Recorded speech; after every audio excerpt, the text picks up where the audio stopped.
Okay. So this drama, Empress Carlotta. Ah, yes. Horace. Anyway, so now someone has written a screenplay about the tragedy of this empress. And the tragedy was that after her husband was overthrown and executed, and she went back to France, they were, came from, it was the French that put them in there. And she comes back to France and eventually goes mad and spends her remaining years in an asylum. Well, so here is the way the drama goes. Opening. Empress Carlotta, an old hag in the asylum, is reminiscing. And now we have a brief interruption and a change of scene or something rather. And here she is, the young, lovely queen with her hubby in Mexico, as emperor and empress of Mexico. Okay, end of act, commercial, and not very long in those days, mind you. Commercial, opening of second act, Empress Carlotta, old hag again. Brief scene, Empress Carlotta now with the emperor, and it's just about the time he's going to get shot or something like that. Well, it went on like that. Each act opened with her, the old hag, until finally, I guess in the last act, she stayed the old hag. I said, "Oh, this is ridiculous." I mean, we've got these major changes, and who was playing Empress Carlotta? The ill-fated Felicia Montalegre, who was what's his name, the conductor? Leonard Bernstein. Ben Bernstein's wife, and an attractive young lady, and she was going to be put through this nonsense. I had it with these wild, quick changes, and I just said, "Funny, but I'm taking a vacation," and I was really mean. But I thought, well, it'd be a good experience. Now they can see what it's like to do this, and I left it to my two key assistants. It wasn't Barbara Bradovich, but two ladies who had been with me for a long time. And they had to go through that. I prepared a mask and so forth for the old age thing, a rubber mask. They had to slip it on and off quickly, and rubber hands and things like that. And they managed to get through it. It looked, I have seen pictures of what she looked like with the mask on, and it was hardly on, But I just drew the line at that point. Then we were talking about demands from the directors, and you said you were talking here about writers putting those demands. Were different directors had different demands for you? Were more difficult or less difficult to work with as far as the kinds of demands that they put on you? Or was it strictly based on the script? I mean, for instance, Eddie Sobel or Ernie Colling. Well, they were gone by They this were gone time. by then. Yeah. But were there, did you know, for instance, that if a certain drama was with a certain director that, oh boy, this was going to be trouble or less trouble, whatever? Al McCleary, the guy that I had the run-in with, that was the only one I ever remember having trouble with. And that was simply because I wouldn't be a slave to his idiosyncrasies. No, the other, I don't remember ever having any trouble. As I say, the scripts were the things that brought the problems, and that was the worst. I mean, we had other scripts in which I did a lot of quick changes, and very successfully, and in short time. Just to bring one to mind, to continue the thought, was a boxing where you actually, tell me about that. Well, I can't even remember which one it was. It must have been fairly early, I'd say in the early 50s perhaps. We every so often did something about boxing and boxers. And in this story, the guy has to get beaten up, the star has to get beaten up, and they didn't want to, there was no commercial or anything in the middle of the fight. So I had a towel around my shoulders and my shirt sleeves, and I was supposed to be one of the handlers. And I would have the traditional bucket, supposedly with a sponge in it, and I would step into the ropes as they were between rounds, and I would get right in front of the guy, so my face was blocking his face, and I would reach in and I'd take some black and blue or something or other and paint it around his eyes or do some little thing and then put a little more sweat on him and a little blood trickle or something like that. It's not complicated things, but little things like that. And then they'd maybe cut away and I would get out of the ring, and then round 2 or whatever it was, and he'd go to work again. If anyone looked closely, they'd say, gee, he looks worse than when he sat down.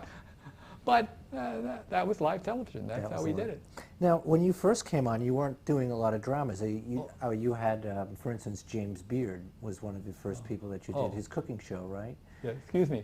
I just remembered that there was another thing where I actually had to lie on my back down out of the camera frame and reach up and put makeup on someone who bent down so I could put it on quickly and then go back into frame again or something like that for a change. Why was that and how was that? Again, a live thing where there was no time, there was no break, no reason to cut away, and where some minor change had to be made. But I can remember working on my back, doing some damn thing like that. What was the actor doing that the actor or actress would have to can't bend down remember in the front details. to I can do? only remember the fact that I was on my back doing the makeup. My God. Wow. And you said there were other times when you'd be actually running in between sets, applying makeup during a change, where somebody would be running down a hallway. Oh, no. No, you misunderstood. It was simply that in getting someone ready to go on the air, if time had run so short and I hadn't quite finished, I'd look at my watch, or the AD would say, got to get on the set. And the actor would take off, and I would take off with them, jumping in front of them every so often on the way down the hall to the studio to add an extra dab or wipe off something that didn't look quite right. Some last little touch, not giving up until the last minute. Would you ever run down from the control room at the last minute if you saw something on the monitor just before the show started? Oh yeah, that would be likely. Oh yeah, because I never gave up. Mm-hmm. Yeah, I can imagine. Now, James Beard was one of the first people that you worked on. Tell me about the kinds of things you had to do for James Beard. Well, Jim was, he was a sweater, and the lights were hot, and he was bald, or he had a few strands of hair left, grayish hair or light hair. And bald pates didn't look too great in those days in any case. I mean, there are certain people who look marvelous with no hair, but they are the exception. And anyway, so I would pencil with a black pencil. I would pencil more hairs on his head as much as I could, powder it down, and then he would get sweaty, and I'd mop him off and so forth. And he was a genial, lovely guy, and so it was no big deal. It was just one of those. See, it's just I did every kind of makeup. Modern makeup artists today, young people get into this profession, and they only do the fancy, elaborate things. They never learn how to pencil an eyebrow, or put on eyelashes, or put on lipstick, or do any of that stuff. I really consider I was blessed. My timing, serendipitously, was perfect. I mean, I came in on the very ground floor, on the beginning, where someone who knew nothing was allowed to learn on the job. It doesn't happen today. It'll never happen again. So I was able to learn by being thrown into every problem there was. I have had experience in so many different areas and became good in different areas. One of my joys today is that I get telephone calls from young students of mine or from just total strangers. Dick, I got this problem. You got any suggestions? What could I do? What's wrong? And I can virtually always, even though I'm not there, by asking questions and getting a little understanding of what they've done or what they haven't done, I can solve the problem for them. Not only that, if it's a problem that's never been solved before, something original, I can come up with an answer, or 2 or 3 suggestions about how they could do this. It's just, not that I'm smarter than they are, but my mind is so full of the multitude of experiences of all kinds that I've had in television, in films, in theater, in commercials, and it just adds up to a computer. And so much of this goes back to the different things you had to do in live TV. Exactly. Mm-hmm. Sure. Yeah. Now, how difficult were the hot lights when you first came there? What kinds of problems did they create? They were really hot. I'm sure they were up over 100 degrees. One of my first big challenges was, I think, the end of the first year was a drama called The Last World, The Last World was an allegorical thing about after the Third World War or the Fifth World War, whatever it was, the one that destroys everything. And there's one man as survivor and a few animals. And the animals, of course, were the problem. How were we going to do make people look like a horse, a dog, a serpent, a lion, a lioness, a black leopard, and a bat, and a monkey? All of these animals, in some way, that they can represent those animals in this play. Well, everyone says, like the Cowardly Lion, the Wizard of Oz. Well, you can only make short-faced, short-snouted animals do with that kind of makeup. A horse? There's no way. I mean, what are you going to do? Put an appliance that comes out to here? And besides, I didn't have the materials of foam latex or any of those other sophisticated materials which you have today.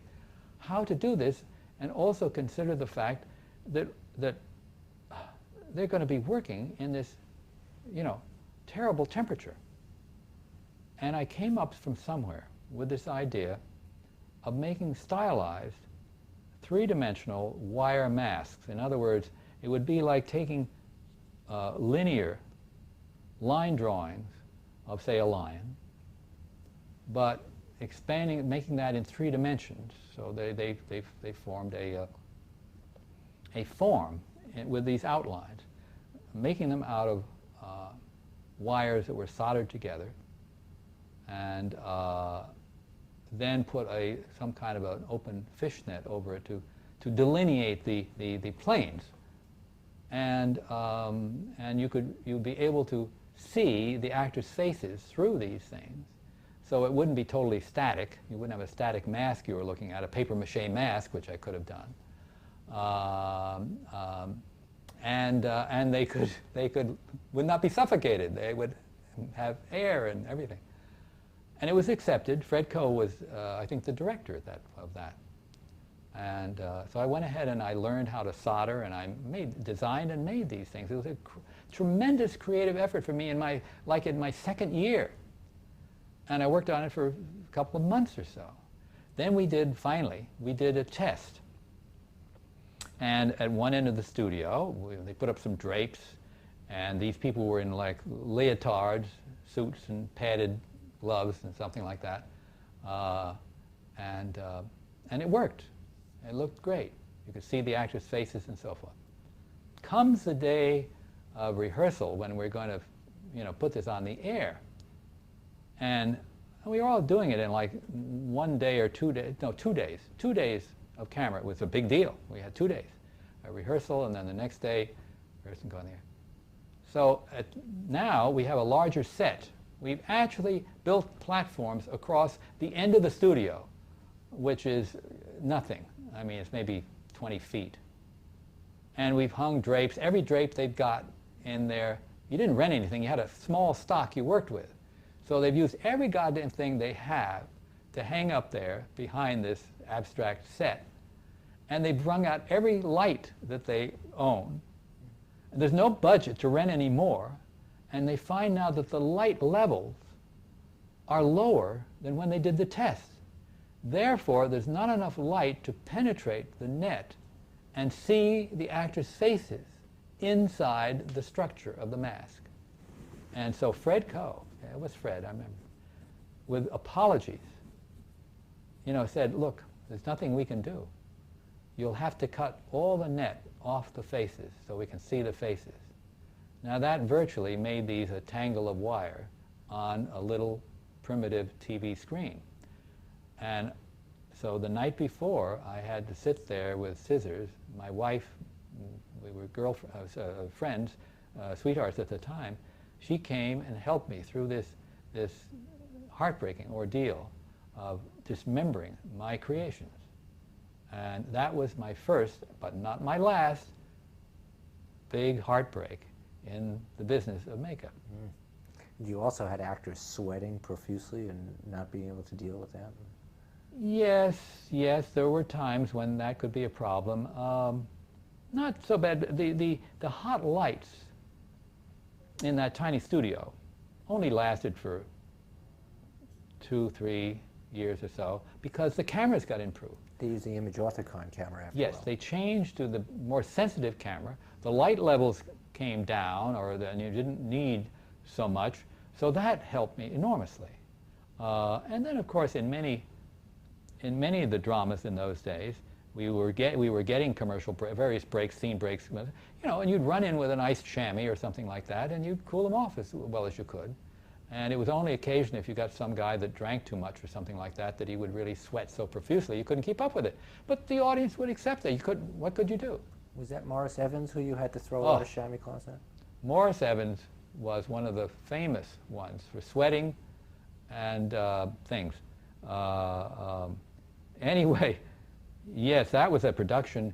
When we got to color television, we went back to hot lights because for the early color cameras, they needed a lot of light, and particularly for the style that they were doing. And this was a production of Taming of the Shrew. It's very stylized, wonderful, open sets with bright colors and so forth, and it was like a Technicolor thing.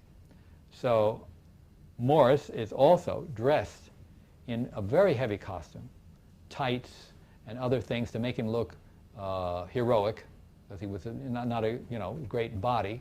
And so they're building him up, and the costume designers sometimes are merciless. They choose wool and things like that to make these beautiful costumes up. They don't give a damn what the actor goes through or the makeup artist.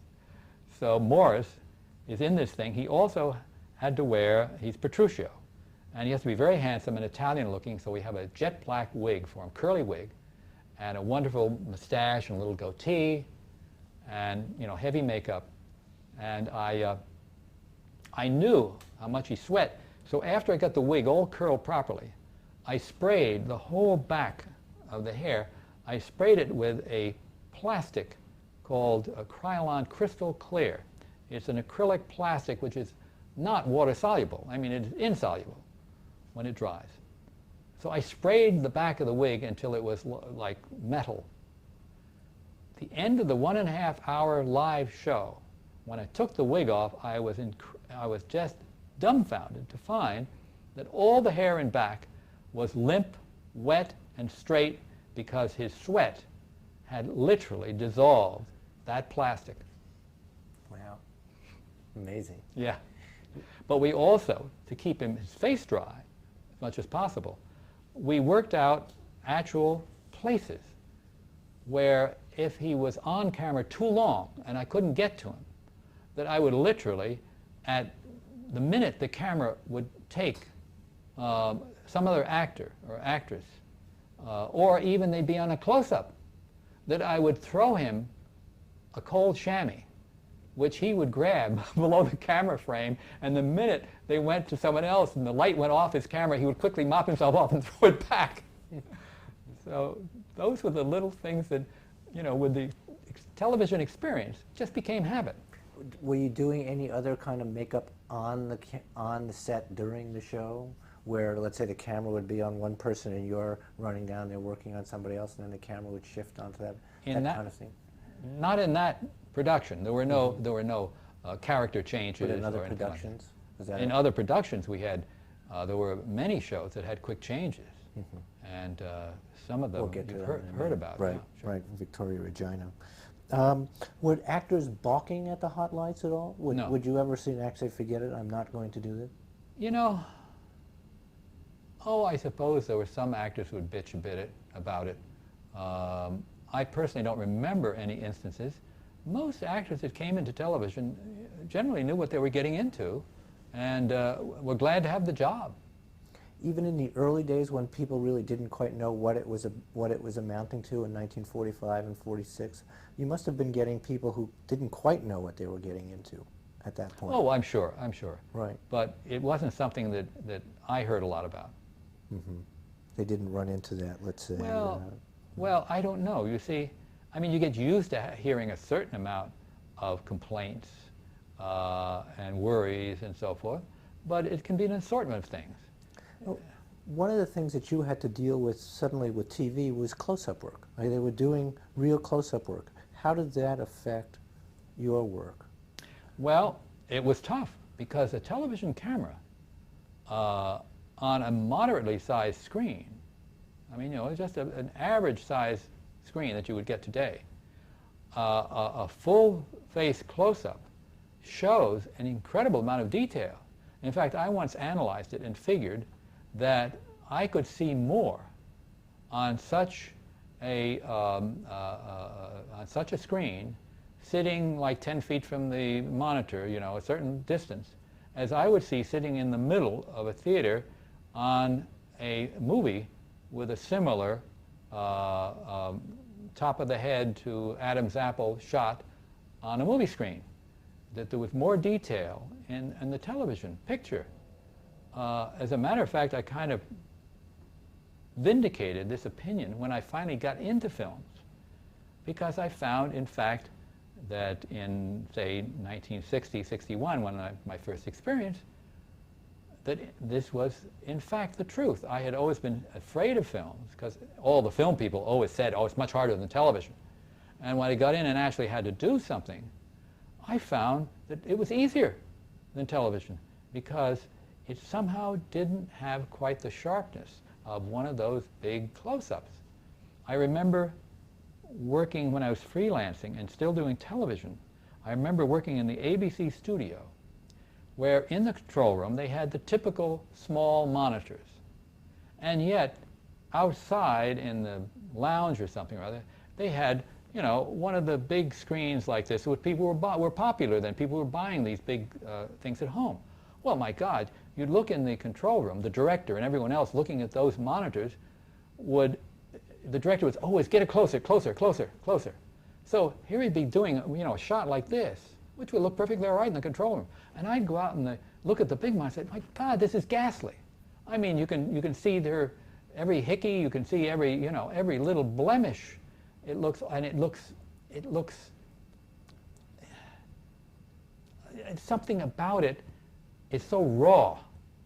When you get that close to a person, maybe you can see every little defect in his lips or the nostril hairs sticking out, something. I mean, it just shouldn't be. And I would go in and I would say to the director, this is too close. This is too close. It's not only showing, you know, edges of this appliance, but it also doesn't look good. I mean, it's distracting from the performance. It was a useless argument. I could seldom convince a director in those days to get off of those popular close-ups. I guess they felt with this, generally with the smaller screens, they had no choice, or they were picking up some aspect of the drama. But they weren't the screens weren't that small. That was old hat already. In other words, that's what I'm saying. That we were past the era where most people had small screens. Most people by this time had a pretty decent screen. What did that mean for your work when, in a field that generally specialized in close-ups? How much more pressure did that put on you to be that much better? Oh, it did. I mean, you had to be much more careful of everything. And what saved us was the fact that we had monitors that we could go and look at. And so we had a chance. I mean, even if you got on, even if you started out in the first scene, the guy, something was wrong. Well, there was nothing to prevent you from going in as soon as he was off camera and trying to fix it. No point in letting it be bad throughout the whole show. So you catch it as soon as you could. Films, you can't, you know, this is not the same thing. Mm-hmm. So we had that in our favor. And believe me, that was wonderful. Anything come to mind where you had to fix something that was really bad at the first and you straightened out by the middle of the show? Yeah, one of the worst experiences I had was with my favorite actor. He started in the early days in television. His name is Vaughn Taylor. And Vaughn was so popular, he was a very versatile actor, mainly character actor, not a lead.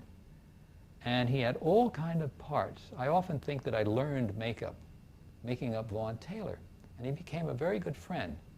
And we trusted each other implicitly, which is a good thing in what I'm about to tell you. Because after quite a few years, I had a makeup which was, I did it with a new material.